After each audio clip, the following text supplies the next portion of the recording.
ito nga pa, sikat na sa aking mukha. O, ngayon, trending na rin ang mga discoloration sa ano naman, kung maitim.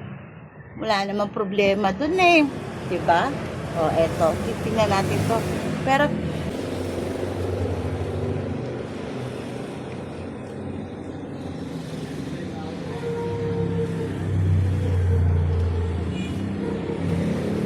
syempre, sama natin yung leeg, oh.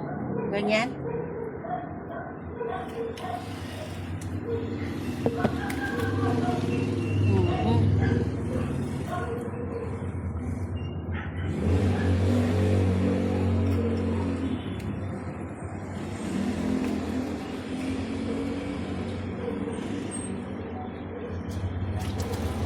Siyempre, lalagyan natin konti tubig.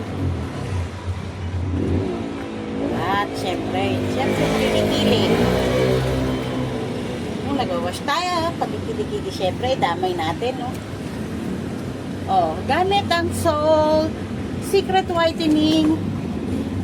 Siyempre, kailangan may i-ano natin yan, no? Tapos, babad lang natin siya ng ilang minuto. 1 minuto lang, ha? At saka bahala na kayo kung ilang minuto i-ano nyo.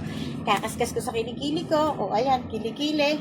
Tapos kakaskas sa mukha ko. O, huwag ka. Kilikili ko yan. Mukha ko yan. Okay lang. Isang parte lang naman ang katawan ko yan. Siyempre, pati batok. Kasi nga naman, ano, kailangan pantay. Ang pagkakaan.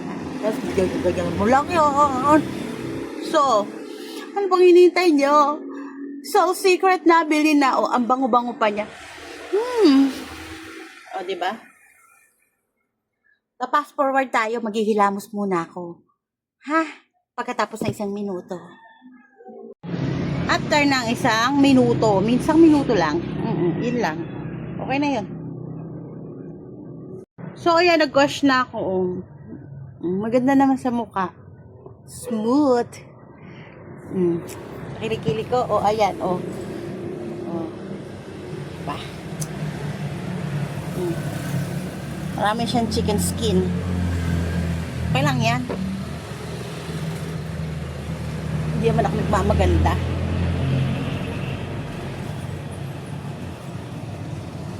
O, diba? O, baka gusto nyo nang mag-order.